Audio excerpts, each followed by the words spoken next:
What is up, guys? It's your boy Raven, and today I want to analyze what happened just last weekend in regionals in Denver, Colorado, because I think the top 8 situation is pretty incredible. It's funny, but before I'm gonna do that, I want to say congratulations Tricky Jim, congratulations Andrew Mahone for actually coming up number 5.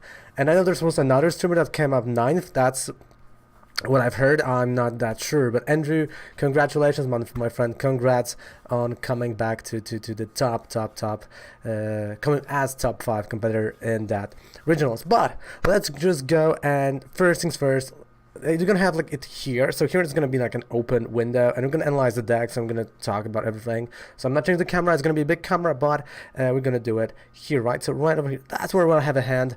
You're gonna see a web browser. So there it is. Okay, so there's a web browser. I'm gonna be like, a little bit scooped up here. So if we look at the top 8 decks, so we got Caleb Gidemer.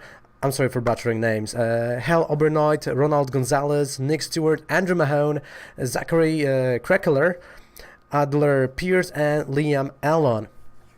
What is really nice to see, something that I really like to see is that we finally see a break in the pattern of Zoroark and the pattern of super aggressive Zapdos decks. Of course they are there, right? But the control finally showed their claws, their fangs. So Caleb Gedimer with Zoroark control, first place. Amazing deck. I have it here. There we go. So the deck is with it's constructed by 4 Zoruas, 4 Zoroarks, 2 Orangurus from Ultra Prism, 2 Alolan Grimmers, 2 Alolan Mooks. That surprised me the most, that we have 2 Alolan Mooks. So we are right now in the format when we actually have 2 Alolan Mooks in a deck. That was incredible when I saw that. When you told me that on Twitch, that was incredible to hear.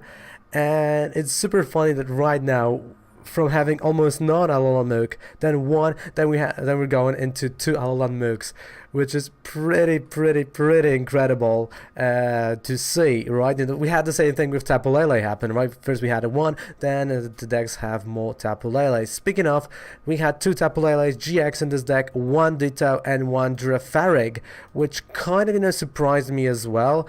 But I understand why. The get lost attack, put 2 cards from opponent's discard pile in the lost zone. If you can pull this off on energy, especially a DCE, oh my goodness, you're great. You're gonna basically win the game if you can get rid of at least 2 DCEs or 4. They cannot bring them back, or normal energies, right?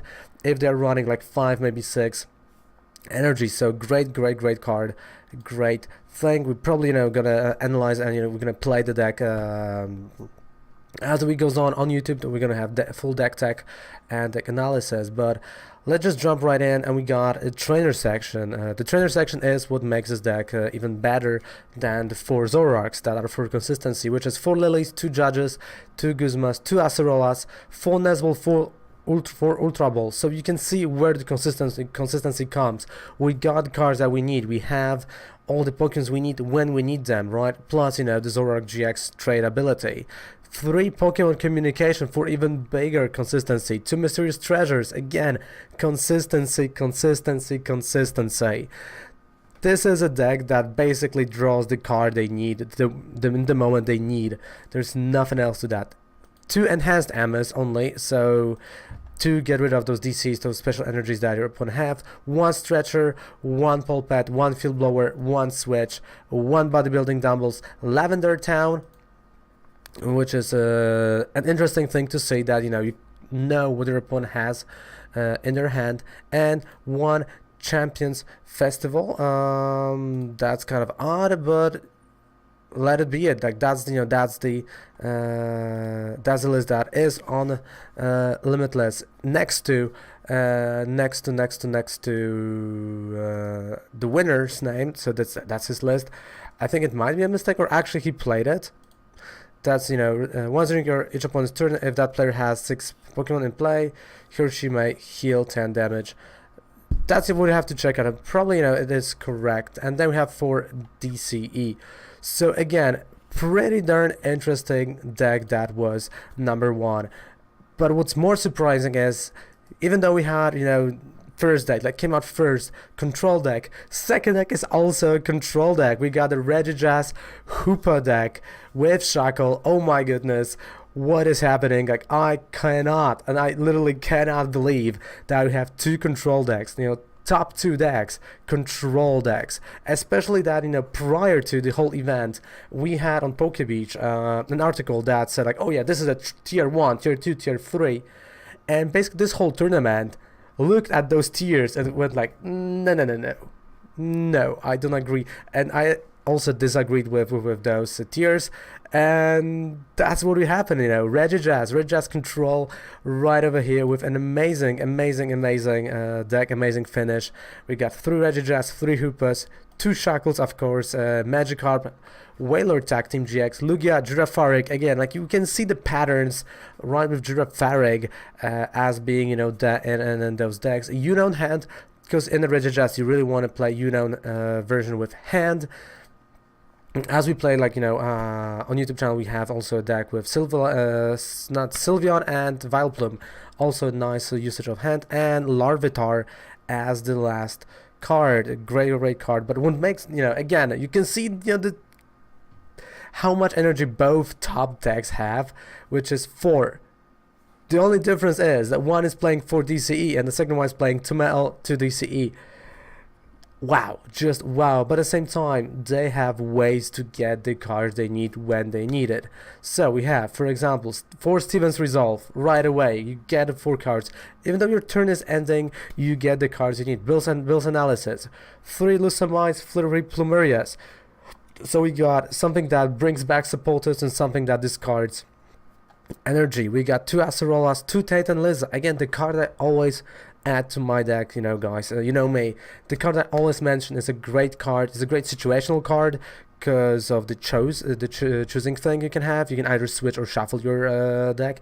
Amazing card. Then 2 Gladions, 2 Guzmas, Mars, Faba, again to get rid of the special energy or something like that and get it to a lost zone. 4 Max Potions, 3 Counter Catchers, 2 Nest Balls, 2 Rescue Stretchers, 3 Ancient Crystals for a Regirock, Regijazz, Shrine of Punishment, Counter Gain, Mount Cornet, and Wanderous Labyrinth. How cool is that? How cool it is to see, top 2 decks being a control deck. I'm by any means, I'm not a fan of control decks, but this is cool because after months and months of domination, pure domination of Pikachu, of Zapdos, of all those decks, we finally see something snapping, finally see some fundamentals breaking, and we see those, decks that you don't necessarily, wanted to do or thought about are coming to top 8 of the tournaments. We got Celebi Venusaur at number 3 with Ronald Gonzalez, and that was the biggest surprise actually to me, because let's be honest, I always thought that Celebi Venusaur, this is not a good deck. This is not a deck that can actually win something or can become somewhere, but with a right pilot as Ronald Gonzalez is, it can actually win and be number 3. So congrats congrats Ronald, amazing thing. And holy moly, this is insane, because as you know, I'm preparing for internationals in Berlin, and basically this tells me, okay, the closer we are and to the Berlin, those are gonna be decks that I'm gonna be facing, and I don't like it. I don't want to be facing them. But let's see, number 4, we got Pikachu Zapdos. Number 5, Andrew Mahone, Turbo Pikachu. I hope it's Turbo Pikachu, I don't want to be mistaken, so let's see, let's look at this deck. It's actually not, it's a with Rayquaza, okay. I know there's a photo of this deck that he took. Let's just do a quick rundown with 3 Pikachu Zekrams, 2 Zeraoras, 1 Coco, GX, 1 Coco Prism Zapdos, Mershadow, Lapulele, and Rayquaza GX. So really interesting deck, especially the fact that Rayquaza is only here to discard energy, to get the energy to Pikachu Zekrom. So Rayquaza is not even an attacker, because we do not have any energy for Rayquaza, right? I'm gonna look at, nothing that will actually help at the Rayquaza attack. So it's interesting to see it as, a helping tool, as a supporting Pokemon, even though around, World Championship, he was the #1 Pokemon. He was the top one deck. The tier 1 was defined by Rayquaza. Now he's downgraded to become a supported Pokemon for Pikachu Zekrom. Fantastic usage of it. Definitely, if I would see it IRL, I would be surprised. I would be like, whoa, wait, what? Especially game 1, even game 2, I would be still thinking, oh yeah, he's gonna attack with Rayquaza. So fantastic, addition and mind games by Andrew Mahone. Then we had Zachary Crackler with amazing, Zapdos Jolteon deck. The deck that I am kind of, keen on. Actually, myself, I really do like this deck. You saw the streams. It's a fantastic deck, really good, and I'm not surprised that it was on top. And again, Adler, Pierce, Zapdos, Lycanroc. I'm not surprised to see this deck that high. With 4 Jirachis, 3 Zapdoses, only 2 Rockruffs, and 1 Lycanroc, Boswell, baby, of course. So this is like the most energy you're gonna see besides Pikachu, 10 energy, right? So that is a super nice deck. And the number 8 with Liam Alon, again we got Reggie-Jazz and Hoopa.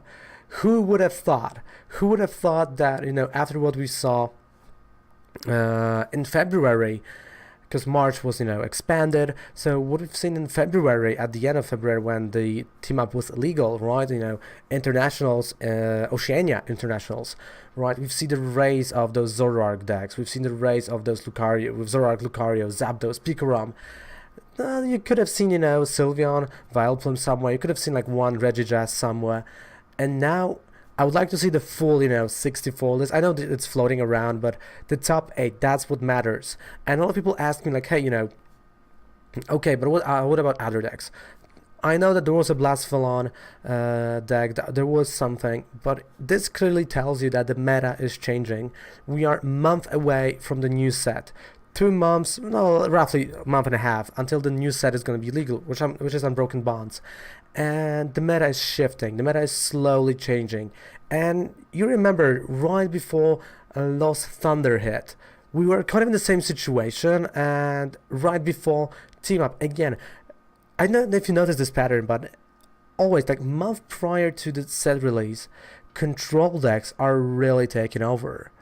Right, we got a Sylveon deck, then we got Zoroark control deck, now we got Reggie-Jazz Hoopa. You can see where this is all going, and this is exciting. Like, to be honest, this is exciting because you not only now have to play against Pikachu, Zapdos, and all the all those decks like Zoroark, Lucario, Lycanroc, but also you have to have a plan against the control deck, which makes your life harder, but at the same time you have to train more, you have to grow with a deck, and now it kind of makes it that you can't really week prior to the event just change the whole deck like that and be like, oh yeah, I'm gonna play this.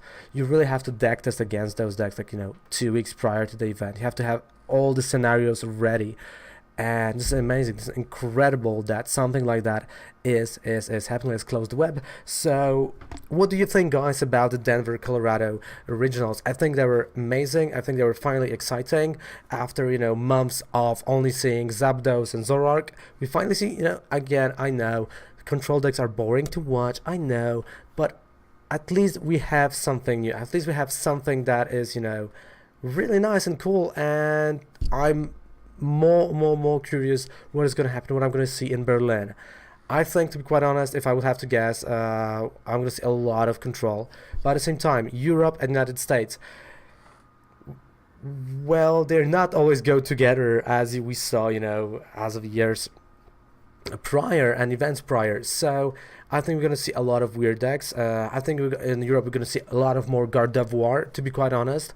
And we're going to see a lot of cheaper decks because if you compare the prices in Europe, it's a little bit English versions of cards are a little bit more expensive, you can say. So definitely we're going to see a lot of more budget version of decks. Maybe even going to see Charizard breaking into top 32. Who knows? I don't know. Hopefully we're going to know in a second, and then yeah, 3 weeks. So guys, thank you so much for watching. What do you think about Denver? What do you think about the current meta state? What do you think about the decks that top 8'd this whole event? That's my question for you to answer down there below in the comment section. Don't forget to subscribe to this channel, because from Monday to Friday you have deck techs, game analysis, and gameplay of those decks, and also some Let's Go EV and other things. Also, don't forget, from Monday to Friday on Twitch, 9 AM CET, you're able to catch me creating decks, you're able to catch me playing PTCGO, training to Berlin, and playing some amazing Let's Go EV, and preparing for maybe, you know, a VGC competitive scene. So thank you guys so much. Down below you also have a 5% discount on any code on Professor Oak. Don't forget about that. Raven loves you. Thank you guys so much for watching the video. Raven loves you. Mwah! Goodbye and good night.